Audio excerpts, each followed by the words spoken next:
ahli Allah mah dedeuleunana geus leuwih sagala-gala bisa nerobos kanu eta di padahal mah urang ulah hayang kos kitu teh pamere Allah ngan aya hamba Allah nu dibere model kos kitu istimewa jasa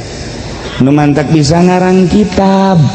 lantaran eta hiji ayat hiji huruf teh ya dibere ku Gusti Allah ti maknaeunana ieu kieu pihartina ieu kieu hikmahna ieu kieu mun dibaca ieu sakieu bakal kieu menang ti saha menang ti Gusti Allah hese tah ilmu kos kitu mah lamun lain dimantepkeun hate ka Gusti Allah ulah aya nanaon di jero hate hiji be Allah la haula wala quwata illa billahil aliyil azim daya upaya jeung kekuatan nu boga daya jeung kekuatan hanya Allah urang makan ngan di bibir doang teu pernah ya Allah ya Rabbi awak abdi mah naon atuh Gusti teu boga daya teu boga upaya jeung teu boga kekuatan ieu mah abdi bisa lempang bisa diuk bisa ngomong teh daya jeung kuat Gusti teu diaku ku urang eta mah lain sungut kuduna hate kos kitu teh tah lamun kebel terus ya Allah ya Rabbi abdi bisa ngadenge lain abdi mah kekuatan Gusti bae abdi bisa neuleuh lain abdi deuleuh kekuatan deuleuh Gusti bae abdi bisa lempang lain abdi mah di kekuatan Gusti terus jika Allah-Allahkeun sapoe dua poe sabulan 2 bulan satahun terus nu di aku dibere engke ku Allah breh jijah asal geus mata batin seukeut geus embungeun leuleuh dunia ku urang ditumpuk-tumpuk bakal ditinggalkeun rugi lamun ieu dunia ku urang dipake ka cinta lain ulah pek bae neangan dunia tapi niatna jang ibadah ka Gusti Allah Gusti abdi teh butuh dahar butuh nginum butuh pake abdi teh boga pamajikan boga anak ku abdi dek diusahakeun abdi rek dagang jang abdi jeung anak jeung pamajikan jang ibadah ka Gusti kudu diniatan kitu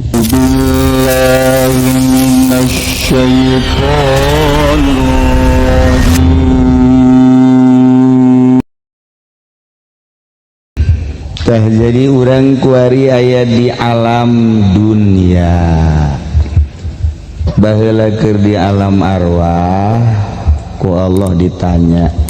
alastu birabbikum lain tah kaula pangeran aranjeun kabeh qalu cak arwah urang berarti kabehan bala sumun Gusti teh pangeran wabe eta roh ngaku bahwa pangeran teh Allah barang geus aya di awak urang roh kita balik deui ka Gusti Allah teh kudu bersih sakumaha baheula mangga Gusti cak urang teh roh sup beda supkeun ka awak urang barang mata neuleuh sing hade cak Allah roh eta roh sia mun balik ka aing kudu bersih ulah sadeuleu-deuleuna mun aya nu geulis deuleu mun aya nu jore mah ulah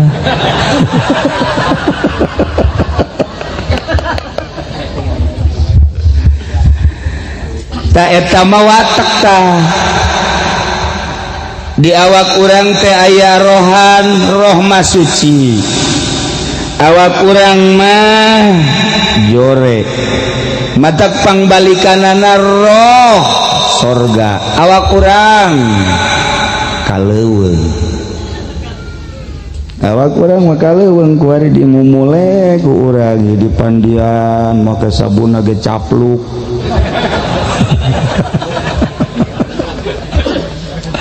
atuh resep-resep ka awak urang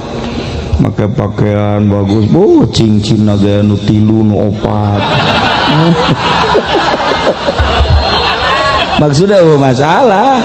sama variasi doang sama kuari makan zaman bangsa non garang-garana Sumedare aju bensin solar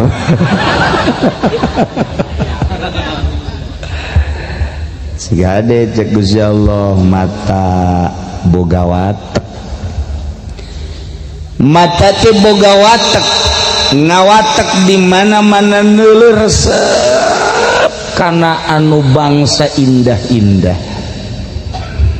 watek mata ceuli watek hayangeun ngadengekeun jeung resepeun mun ngadengekeun suara nu merdu-merdu irung boga watek nyana resepeun biasa ngambeun nu seungit-seungit leungeun boga watek nyana resepeun jasa lamun nyekel nu hipu-hipu sia mah heran aing mah seuri atuh boga watek beteung di mana dia sian ngawatek jadi seubeuh eta ngaranna watek. Nah ulah kitu cek Gusti Allah tuturkeun aturan Al-Qur'anul Karim di zaman Kangjeng Nabi urang ayeuna. Di zaman Kangjeng Nabi Isa tuturkeun aturan Kangjeng Nabi Isa alaihi salam. Di zaman Kangjeng Nabi Musa,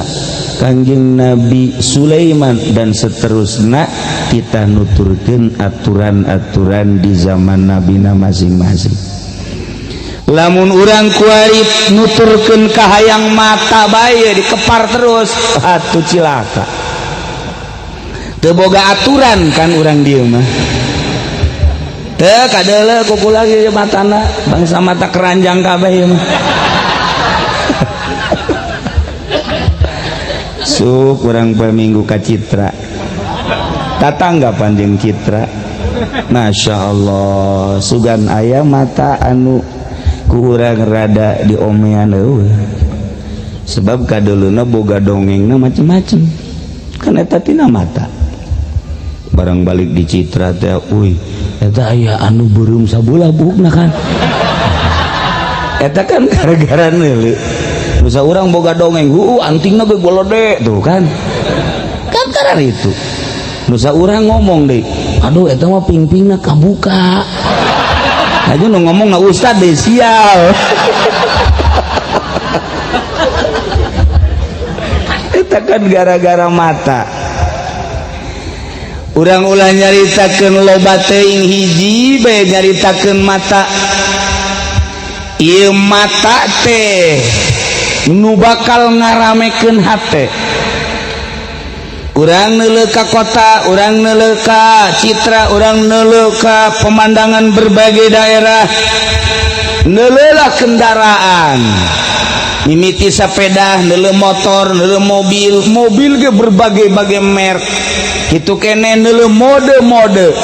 Setelah urang ka kota, urang asup ka imah, hasil dedeleuan mata urang nempel di jero hate kabeh. Dari ngalamun bae di jero imah kieu teh mio bagus tah mio tuh kan eta teh hasil nu tadi lelempangan sabaraha duit eta si mio nya mun make DP sabaraha DP sabaraha kara DP na sabaraha tuh siapa ngeridit kabeh meureun gara-gara mata ka jero hate eta keur kakara kelas rendahan keras rada naik ka luhur motor jageus boga ngridit-ngridit ge ajuna ningkatkan mobil bagusnya cak hate hasil neuleuh urang apaan sama letik teuing mun Innova marada sedeng bangunan sabaraha duit eta si Innova meulina di mana mun ngeridit sabaraha DP na mulai eta lamun kelas menengah lamun kelas luhur mah aya eta Mercy sabaraha duit nya di mana meulina mata urang ka Citra aya teh budak awewe nu tadi teh putih luis urang mananya hanjakal ku aing teu ditanya SMS na ieu nomor eta HP na mulai mata aduh tadi liwat ke Citra cincin loba ambalaya teh cincin mata jadi rame lah di jero hate gara-gara mata. Sedangkan ibadah ka Gusti Allah lamun di jero hate loba macem-macem Allah nakasisi. Sungut menyebutkan Allahu Akbar nu nonghol di dieu apansa. Urang Allahu Akbar, wow ngageleger Allahu Akbar nama. Bu hebat biasa, ya pernah ngaji kiroat pan di Serang atau di Banten pernah ya 2 tahun mah tapi lain ngaji kiroat dagang kadu ngageleger Allahu Akbar tapi anu nonjol di dia macem-macem nu motor nu mobil nu pakaian anu awewe macem-macem tah mun ibadah kos kitu can beres sa ibadah can beres eta ibadah kos kitu tah mah ibadah kos kitu pinarakaeun kaene atuh neraka moal daekeun narima anu macem-macem hatena di bangsa kos kieu can pugu saperlu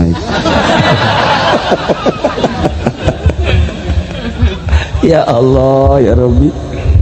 mata. Nah ieu lamun urang terus bae nuturkeun watak mata mana nu resep urang di deuleu mana nu teresep urang teu neuleu teu make aturan Al-Qur'anul Karim teu make aturan-aturan syariat cukup jang asup ka neraka ku mata doang meujeuhna lah mali kukumahakeun ieu lamun urang terus bae nulu awewe anu haram nulu pemandangan anu diharamkeun dan lain sebagainya moal dikukumahakeun paling ge dikucuran timah doang timah di neraka lah atuh sabaraha na ngagodog timahna dikucurkeun ka mata urang ya sedang-sedang lah na'udzubillah min dzalik ieu mata tina mata ieu teh urang bisa memandang bisa neuleu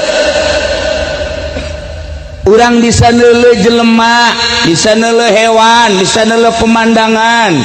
bisa neuleu nu keur main bisa neuleu nu keur nongton. Nah urang lamun nyaritakeun tentang kahirupan manusia digambarkeun ku Imam Ghazali percis kos anu main bola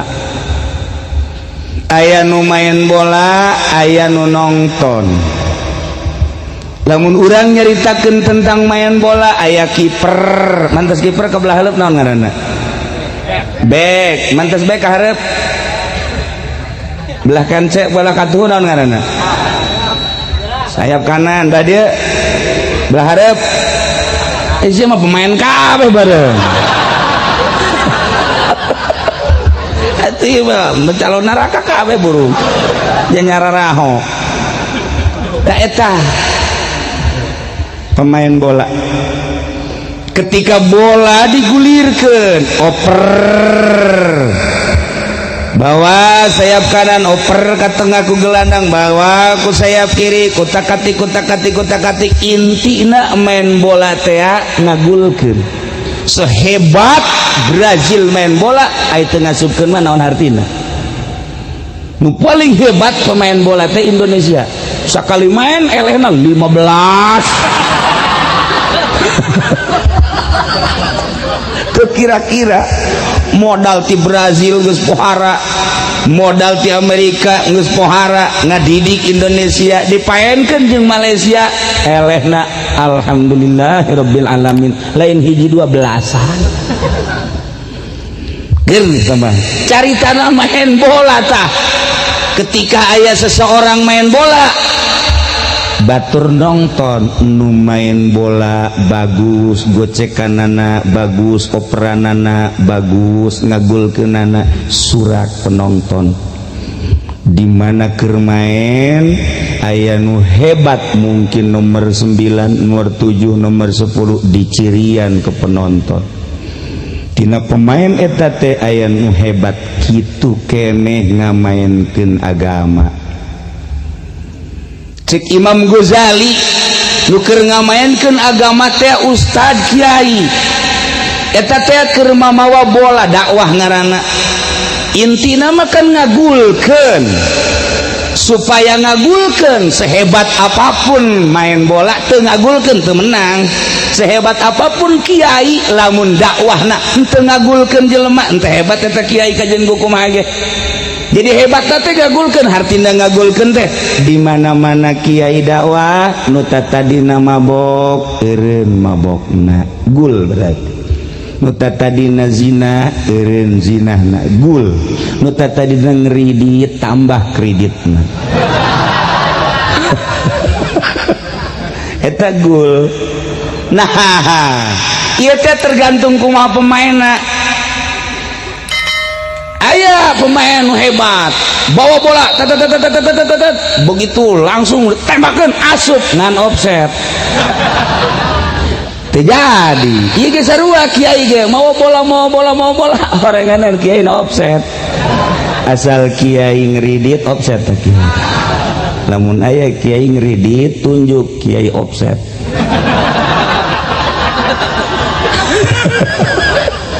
enggak sanajan ngagulkeun ge atuh balik deui teu bisa sebab offset kula dek nanya di dia aya kiai offset coba ngacung offset aduh nu kornel loba jasa nu hen loba tah ieu keur carita gambaran bisa eta Imam Ghazali masyaallah carita nagara ge sarua di panggung negara ditonton ku rakyat camat keur mawa bola politik lurah keur mainkeun ngagocekeun bola politik kitu keneh bupati kitu keneh gubernur kitu keneh menteri keur ngagocek-gocek bola politik ieu rajana keur ngagocek-gocek bola politik presiden ieu presidenna offset offset ieu kuari boro-boro ndek nendang bola ieu nya pugunya ge offset Indonesia teh ieu kuari keur offset boro-boro mikiran Haji Ma'mun nyana mikiran nyana ge can araranggeus nyeun posisi-posisi teh can anggeus ieu ka dieu kadu datang ka riweuh urang sebagai rakyat dikira di urusanana nyana nu wayah ngurusan urang masih kene ngurusan nyana kene bae eta offset ngaranna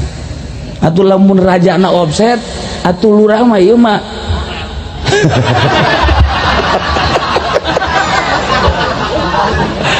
gitu bareres ya baik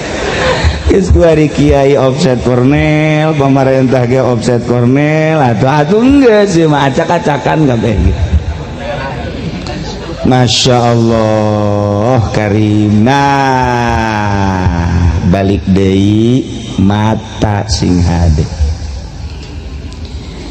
Kangjeng Nabi pernah nyarita kieu ca Kangjeng Nabi wa hurimatin nar ala ainin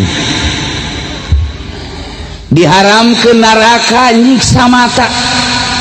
teu meunangeun neraka nyiksa mata sehingga embungeun neraka jadi larang nyiksa mata ulah disiksa hai neraka eta mata manusia mata nu mana mata anu ainin damaat mata nu sok ceuri tuh jol bae si Sarwiti hadena aing pernah ceurik cek mah yang ceurik naon sih Sarwiti cek Sarwiti aing pernah ceurik naon harita diputuskeun ku Kabogo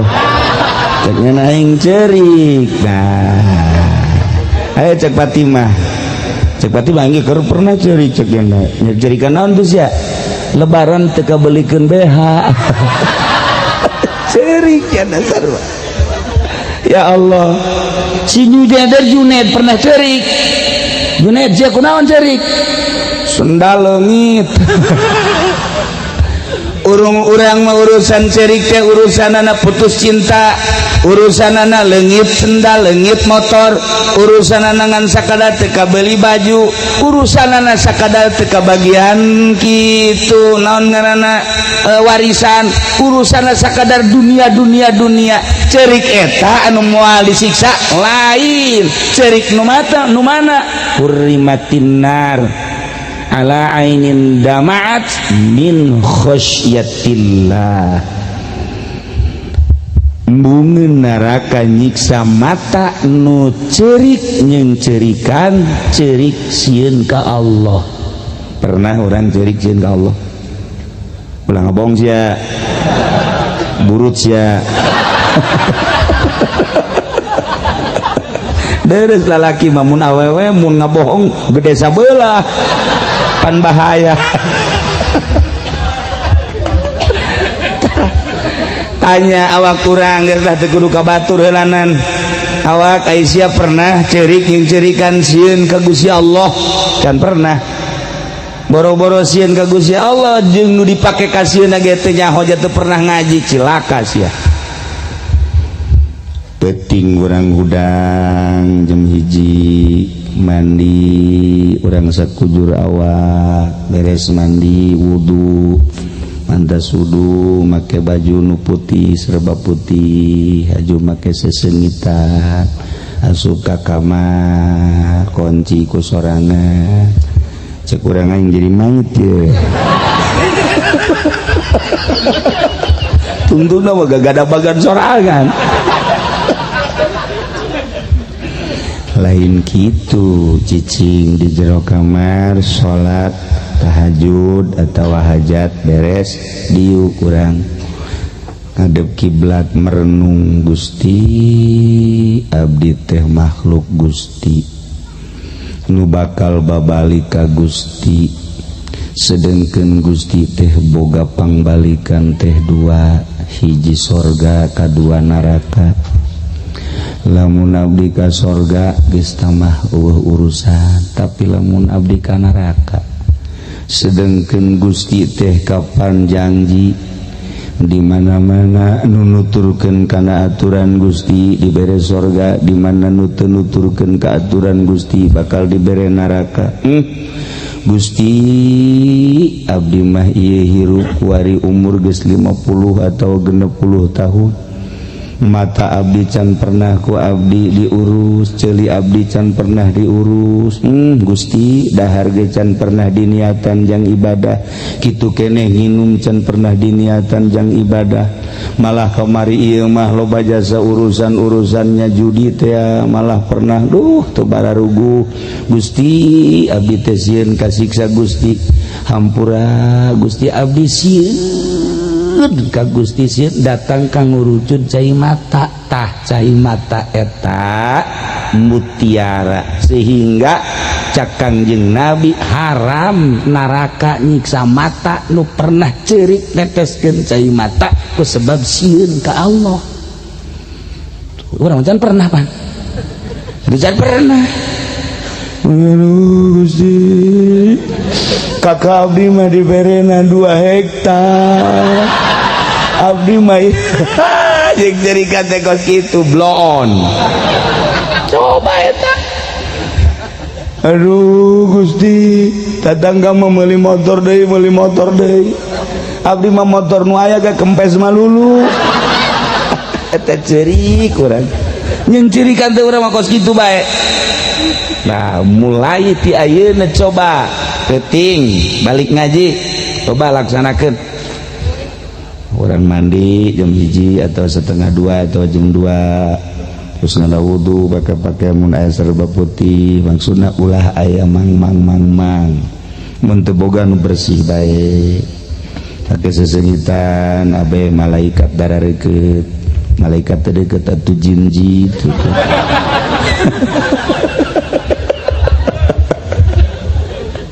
Ulah kieu bae barang make sesengitan urang diuk kaambek urang asana sesengitan nu tadi disolateun teh we. Borangan memang gitu bae, nu borangan mah teu beres. tak eta mata urus ta mata tah Masya Allah kari. Nomor kedua nu diharamkeun mata disiksa ku Gusti Allah wa hurrimatin nar ala aini, diharamkeun neraka nyiksa mata nu mana sahirat anu melek ti peuting. Neraka dititah ulah nyiksa jelema anu peuting henteu peureum, anu mentang mata ti peuting nu beunta. Nah cak urang dieu aing ge osok beunta ti peuting tuh nonton bola kan beunta teh kos karitu teh bloon. Aya beunta nonton bola, aya beunta ngobrol, minimal opatan main remi main gaple. Ieu beunta teh kos kararitu bae siksaeun Allah mah beunta kos kieu. Ieu mah nu kos kieu mah mendingan hees.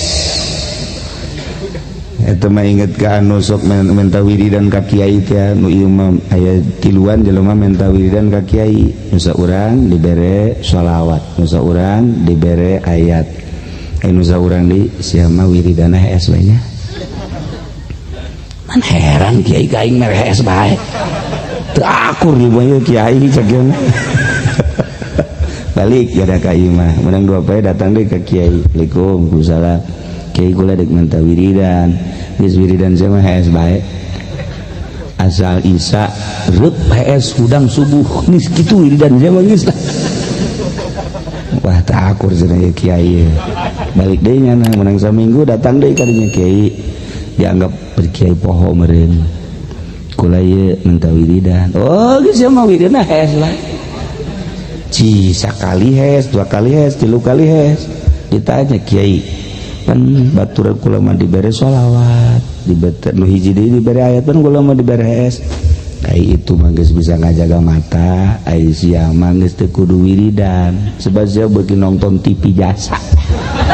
Geus wiridan sia mah asal hees geus jadi wiridan sia mah. Aman tina nonton berarti. Pan ringan-ringanna tapi gede ganjaranna eta. Geus jang urang dieu mah teu kudu maca sholawat geus lah. Geus asal Isya hees reup geus eta wiridan pang gede-gedena eta.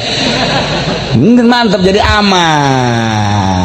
Masya Allah nu aturan neuleuh bola dulu nyanyian dulu film dan lain sebagainya ku hees aman teu neuleuhna naon. Eta wiridan eta. Wiridan lintu deh kawak.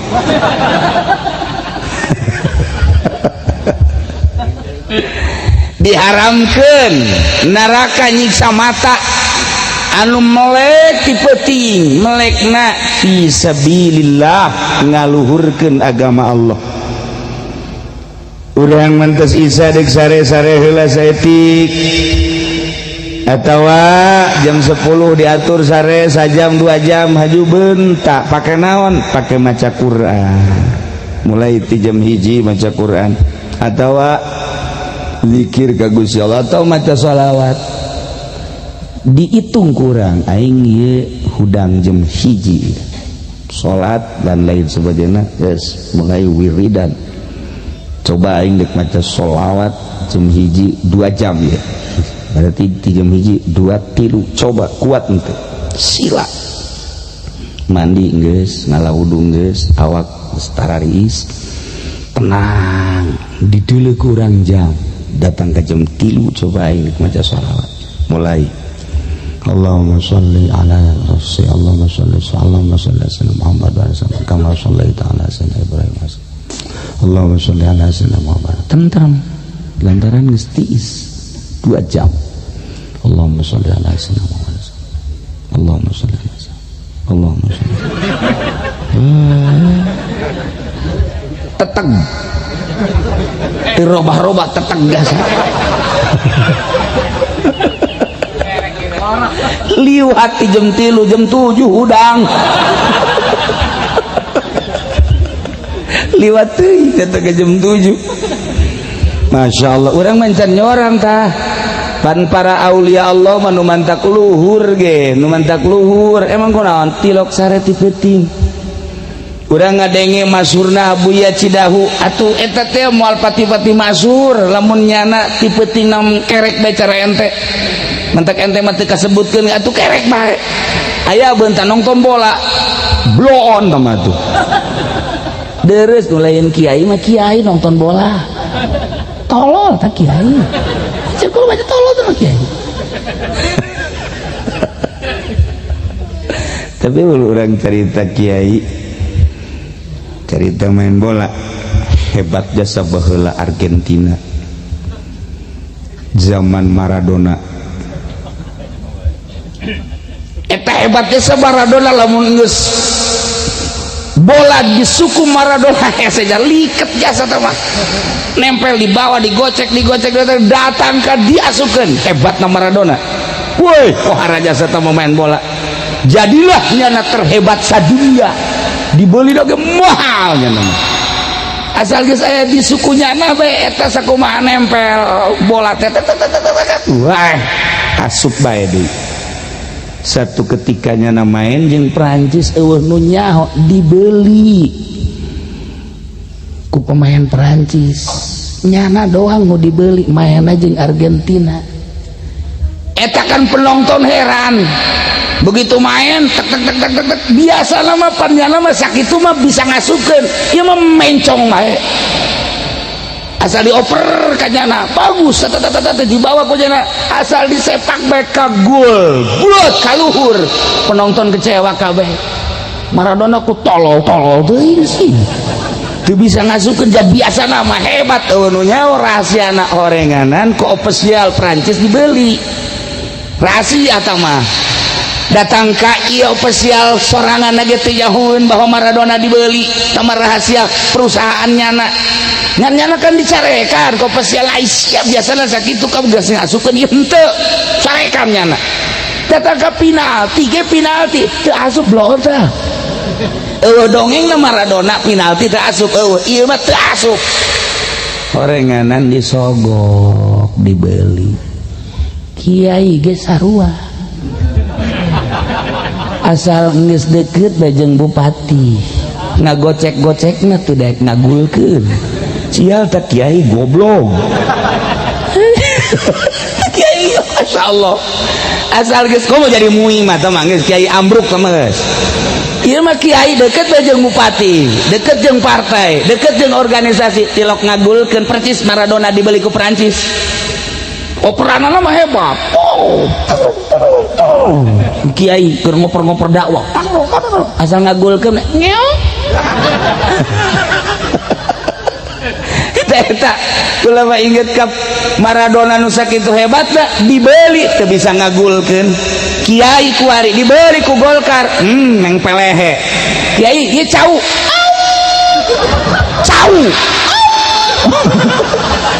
bisa nyebut cau tak kiai sial jasa goblok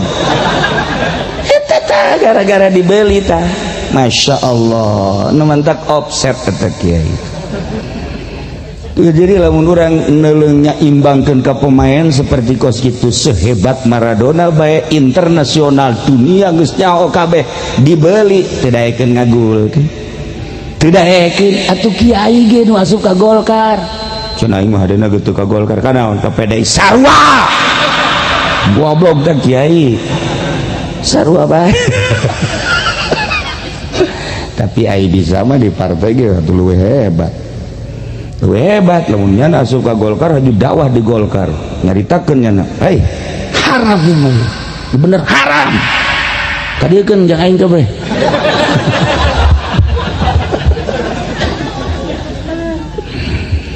gitulah para jamaah kaum muslimin wal muslimat rahimakumullah mata nomor kedua nu moal disiksa di akhirat ku Gusti Allah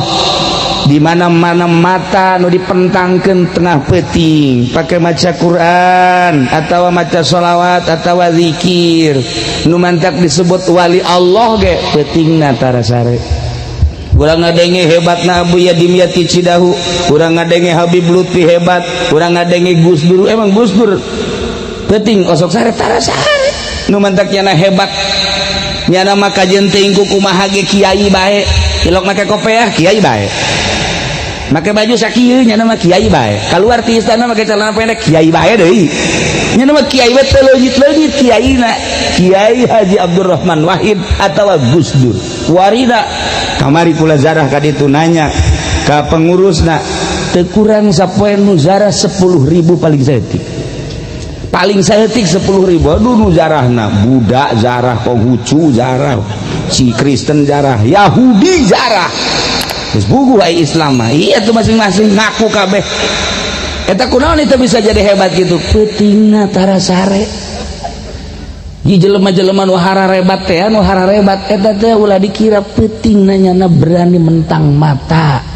pakai maca Quran maca sholawat bandingkeun jeung urang coba ti peuting pernah teu urang mentang mata maca sholawat ulah loba-loba 100 bae azan sia mah jalengker kabeh nonton main bola mah sajam leuwih 2 jam kieu kuat maca sholawat coba beda Allahumma sholli sholatan kamilatan wa sallim salaman taman ala sayyidina Muhammadin alladzi tanalu bil qadwatu batuk dabil hayya hadun halu kakarang hiji geus heuai ya lamun maca sholawat heuai bae maca sholawat heuai nyieun kopi saember aja nyieun kopi lek salat Allahumma sholli sholatan kamilatan wa sallim salaman taman lazim ngopi deui lamun masih kada tunduh kene bae hulu sia asupkeun ka ember siapa dicarekan goblok si awak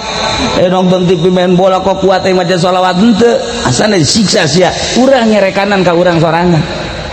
ulah ka batur nyarekan goblok sia nonton TV bae mal didengi ku batur ge sia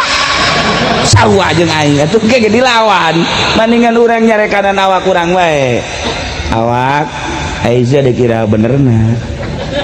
dikira aja moal kebel deui sia ge sarua dikubur goblok si awak dibacok sia ku aing kawak kurang baik geus nyarekanan di deuleu tuh kiai anu deuleu tuh ustad anu deuleu tuh kiai anu kadanan urang nyaritakeun Tuan Sabdul Qadir mah atau wali-wali songo kadanan eta mah atuh sia wayahna peuting mah ieu hudang mah hudang atuh hudang sia ih banta kunaon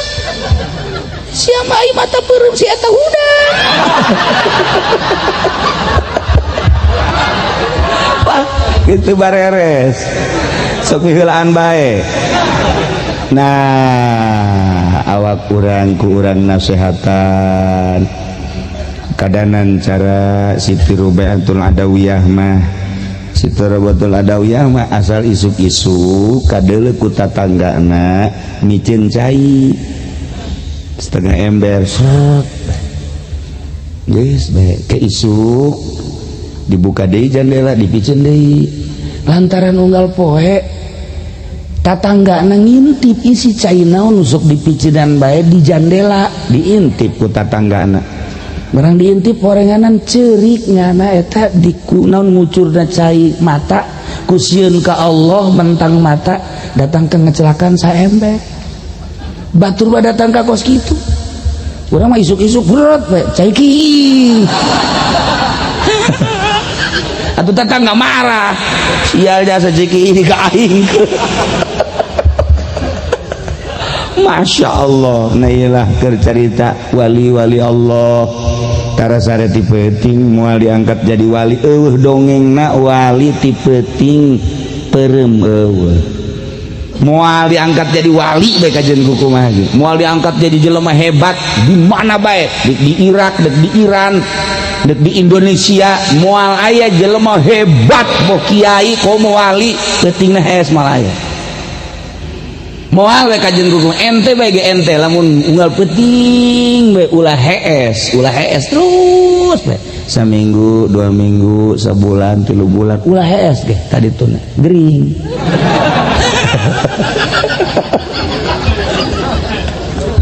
sebab teu boga pagawean maksudna teu heesna pake ibadah ka Gusti Allah Subhanahu wa ta'ala kadeleung ke bakal kicep nutara sare maka dele mun di dele matana kadieun teh pukul lagi lamun dele tamu teh oh ieu pasti pentingna tirokees katara Assalamualaikum misal di dele matana heula oh ieu lain deui matana beureum ngirim mata ka jeung jadi tidak mata baik kadele lain deui kicep-kicepna sayup lamun tara sare kan sayup lamun ka isuk-isuk kana datang ka zuhur sayup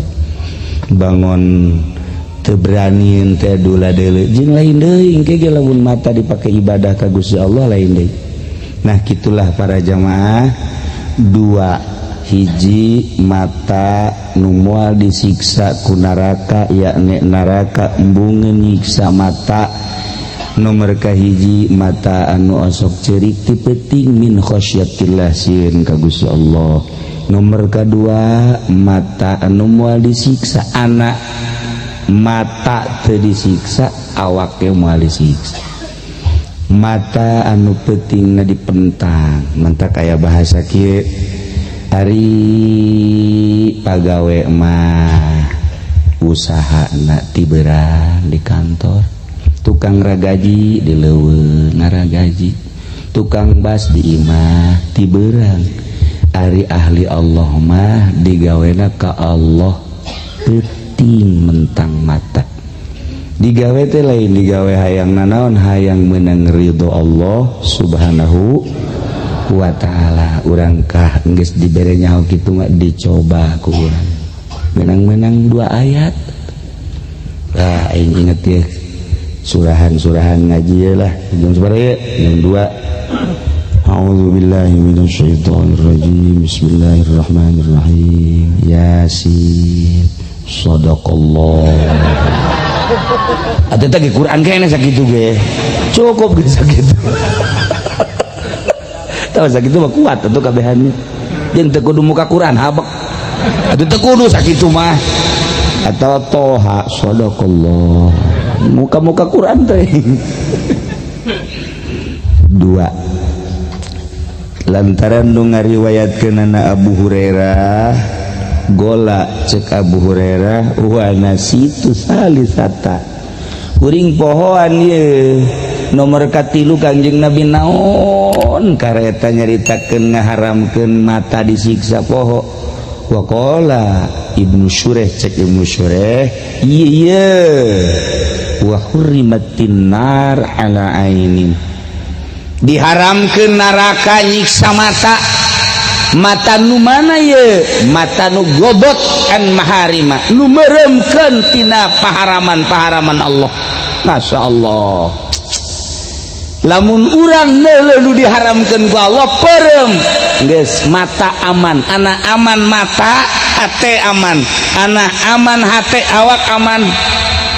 moal disiksa ku Gusti Allah dicobaan deh heula ku urang ayeuna mah kacitra urang ngomong neuleuh awewe perem minimal nu jore lah peremkeun heula pan urang mah nu geulis nu jore di deuleu bae pan blon eta resep henteu ulah kitu tetep nu mana bae lain mahram mah peremkeun kudu boga tekadna kieu ceuk Imam Ghazali endek naon di deuleu atuh jadi kawin moal ka hebat ta Imam Ghazali teh urang neuleuh awewe teu kudu di deuleu jadi kawin moal kecuali deuk dikawin ku urang los datangan ieu mah jadi kawin moal ku urang hana ti deuleukeun ngalalaga awak sorangan pan teu ngalalaga awak sorangan teh karena lamun urang neuleuh awewe aja di deuleukeun bae urang ji bagus teh budak geulis atuh sakitu mata dikawin moal pan ngalalaga awak urang tungtungna makan udi mah marah bae jublas ceka emang enaon siap akur jeung witung jeung nu mana kalah pokona mah geus lain deui naonna itu mah putih sama hideung tungtungna teu beres bae nah ulah urang teh kudu boga aturan lamun urang boga aturan model kos kitu mata aman tina siksa Allah ketika orang di mobil atau di motor atau lempang geus asal aya anu diharamkeun ku agama atau minimal perem kotok. Perem kotok mah carang-carang. Aduh, masya Allah. Nah ieu lain lalagaan. Allah nyaritakeun melalui Kanjeng Rasulullah bahwa mata nomor katilu moal disiksa ku neraka jeung embungeun neraka nyiksa mata nu dipereumkeun tina paharaman Allah. Mulai urang neuleuh naon kudu dina syariat mana nu diharam-haramkeun ku Gusti Allah. Mulaian ku urang mata urang moal kebal urangnya nyusul cara almarhumah ge jatuh kolot-kolot teuing 62 mengaji sabaraha umur ku ada Haji Mamun tuh leuwihnya nama 70 atuh leuwih kula onam kakara ke 18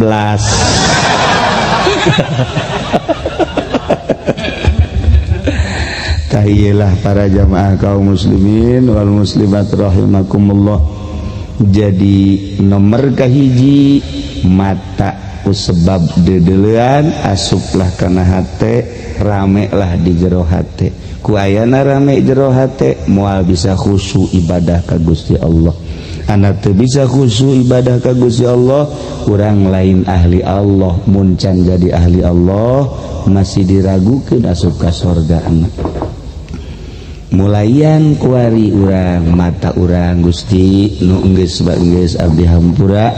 tinggal ieu kaharep ku abdi rek dijaga mata abdi. Nomor kaopat terakhir wa hurrimatin nar ala ainin diharamkeun neraka nyiksa mata nu mana tufiat fi sabilillah anu dipareuman dicokel ditembak katembaku panah katembaku senjata dicokel ku musuh dalam rangka ngagungkeun agama Allah ngaluhurkeun agama Allah. Perang di medan laga katembak mata kacokel mata kapanah dan lain sebagainya nu jelas keur perang matana bisa benangku musuh na ieu mata bakal jadi saksi jadi kuarina malamun urang neuluh aduh karunya amat matana katembak padahal jelema nama geus aya di sorga. Secara zahir mah urang neuluh mata dicokel di Irak kemarin nu dicarokel di Suriah dicokel ISIS mah nyokelan mata kapan urang lamun neuluh kos kituna Inggris jasa jadi badi tembak ditekenkeun ka dieu diteken des geus ditembak dicokel eta kadeuleu zahirna mah seperti kitu padahal nyana diharamkeun asup neraka. Masya Allah indah jasa para jamaah kaum muslimin wal muslimat rahimakumullah. Dina saha ieu urang pas matang puluh almarhumah aya di dieu urang lamun nyaritakeun mata urang mah sakieu tapi mata ahli Allah mah aya dimensi kagenep bisa neuleuh zahiron wa batinan. Gementak wali-wali Allah mah bisa neuleuh rupa manusia aslina urang sieun kadeuleuna mah jelema ku mata urang mah ku wali mah kadeuleuna monyet ku mata urang mah kadeuleuna manusia nya geulis nya kasep ku wali Allah mah kadeuleuna teh meong garong. Urang mah dedeleuan mata urang mah sapira mata zahir tapi waliullah mah geus bisa neuleuh ieu rupa maung ieu rupa kadal dan lain sebagainya. Itulah hamba-hamba Allah anu dibere kaleulewihan ku Gusti Allah komo ku Allahna engke di akhirat urang digiring teh ti kubur bakal dirupakeun urang teh sesuai jeung perwatekan urang sieun urang nu sakieu kasepna urang nu sakieu geulisna urang nu sakieu gagahna kunaon ari dikudangkeun ti kubur digiring ka masar rupana nu monyet nu maung anu kadal anu buaya sesuai jeung karakter ku ari di dunia. Masya Allah karim inggis tah eta mah pan jelas Kangjeng Nabi nyaritakeun model kitu ti Gusti Allah lain engke wali Allah mah kuari geus bisa nempokos kitu inggis jasa sementak loba nu haju embungeun bergaul jeung jelema kunaon lantaran kadeuleuna lain jelema. Kiai Sobari Garut ahli tasrif ketika dek berangkat haji di sasalamanan ku masyarakat lalaki awewe kabeh beres nyana salat muridna kaget mama mama rek salat mohon pan tadi mama sasalaman atuh meureun batal mama emang mama sasalaman jeung saha tadi lalaki awewe kabeh sasalam mama manu kadeleku mama kabeh nu sasalaman ka mama monyet kabeh atuh panai mama jeung monyet mah teu batal iheunya ya geus lain deui dedeuleunana masyaallah kitulah ahli-ahli Allah ngeri jasa urang melamun urang nyaritakeun alam kawalian batur mah geus dibere modal kos kitu urang mah masih kene encan ieu ngaraksa mata. Nah iyalah mata orang dedeulean ngan sakieu ahli Allah mah dedeuleunana geus leuwih sagala-gala bisa nerobos kanu eta di padahal mah urang ulah hayang kos kitu teh pamere Allah ngan aya hamba Allah nu dibere model kos kitu istimewa jasa nu mantak bisa ngarang kitab lantaran eta hiji ayat hiji huruf teh ya dibere ku Gusti Allah pi maknaeunana ieu kieu pi hartina ieu kieu hikmahna ieu kieu mun dibaca ieu sakieu bakal kieu menang ti saha menang ti Gusti Allah hese tah ilmu kos kitu mah lamun lain dimantepkeun hate ka Gusti Allah ulah aya naon di jero hate hiji we Allah la haula wala quwata illa billahil aliyil azim daya upaya jeung kekuatan nu boga daya jeung kekuatan hanya Allah urang makan ngan di bibir doang teu pernah ya Allah ya Rabbi awak abdi mah naon atuh Gusti teu boga daya teu boga upaya jeung teu boga kekuatan ieu mah abdi bisa lempang bisa diuk bisa ngomong teh daya jeung kuat Gusti teu diaku ku urang eta mah lain sungut kuduna hate kos gitu tak lamun kebel terus ya Allah ya Rabbi abdi bisa ngadenge lain abdi mah kekuatan Gusti bae abdi bisa neuleuh lain abdi itu deuleu kekuatan deuleu Gusti bae abdi bisa lempang lain abdi mah di kekuatan Gusti terus jika Allah-Allahkeun sapoe dua poe sabulan 2 bulan satahun terus nu di aku dibere engke ku Allah breh jija sarwi ti geulis amat itu tamo kabehan ke kos kitu beda ke bata batin asal geus mata batin seukeut geus embungeun leuleuh dunia ku urang ditumpuk-tumpuk bakal ditinggalkeun rugi lamun ieu dunia ku urang dipake ka cinta lain ulah pek bae neangan dunia tapi niatna jang ibadah ka Gusti Allah Gusti abdi teh butuh dahar butuh nginum butuh pake abdi teh boga pamajikan boga anak ku abdi dek diusahakeun abdi rek dagang jang abdi jeung anak jeung pamajikan jang ibadah ka Gusti kudu diniatan kitu gitulah para jamaah kaum muslimin wal muslimat rahimakumullah mata aya anu leuwih dibere mata hate lamun mata ieu mah dedeulean ngan sakadar sabelah dunia poek mah teu bisa neuleuh tapi mata hate mah urang bisa nempo ka alam kubur bisa nempo ka alam akhirat bisa nempo ka alam naon gitu ngaranna neraka ka sorga bisa katempo ku ieu urang di jero imah kieu be merenung aing ge bakal digolerkeun disangarepkeun ka kulon dibukaan tali na ditempelkeun pipi aing ka taneuh aing ge moal kebal deui mangkaning umur aing 70 umur aing geus 60 umur aing geus aya 80 kok baru 90 mah tah geus bau taneuh sabarapa mah nah eta kan bisa nempok mata urang peureum bisa nempok ka alam nu eta ku iman muka mata engke nempo digiring ka mahsyar sesuai jeung karakterna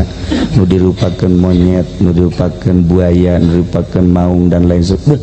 cek urang teh isin amat aing lamun dihudangkeun ti kubur, hanas aing teh di mama-mama, hanas aing teh di bos-bos, hanas aing teh di hebat-hebat kurang lembur, tapi begitu aing engke dihudangkeun ti kubur dirupakeun monyet isin amat. Iyalah nu ngajadikeun motivasi sehingga orang loba tobat ka Gusti Allah Subhanahu wa ta'ala. Moal kebal deui sarua urang ge cara almarhumah,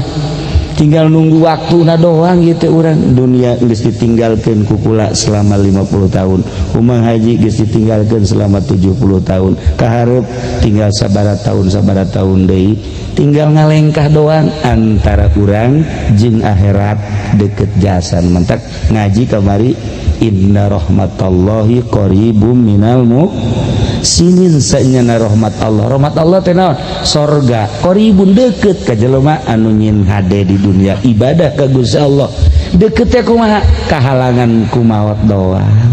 asal maot plek sorga. Ngeunaheun kan? Daek bae, daek mung bae, mung ieu amun urang pae langsung ke sorga, daek bae. Sia beranian amat sih.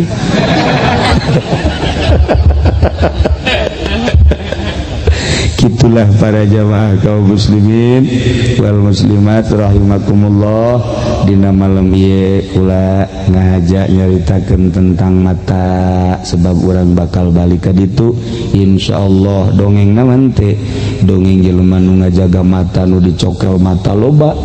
Orang meningalian dina kitab-kitab bu aya awewe anu diudag-udag ku lalaki nyana asup ka imah, barang asup ka imah terus ditungguan bae ku lalaki. Ajeun nyana nempo ka kunaon ngudag-udag ku resep jasa ka neng, atuh neangan bae si awewe nu sejen teu kajen ku kumaha ge resep jasa ka neng ulang. Ih, cak nyana teh kula mah geus kajeun lah ulah sok diudag-udag neangan nu leuwih geulis moal kajeun ku kumaha ge dunia ieu dunia. Tuh deui nu panggeulis teh walti neng. Masyaallah, masyaallah mun zaman HP di SMS. Kulantaran can aya zaman HP. Ditanya deui ku si neng, "Kak, aya resep ka kula resep naon aya?" Matana. Oh, ketungguan. Ketungguan. Asup jana ka jero dicokel matana. Dikaluarkeun, dikapiringkeun, ditutupan make sapu tangan, dikaluarkeun, dilawang. Ka ieu mata nu dipake ka resep ku kakak ieu barang di deuleu. Nah naonan sia?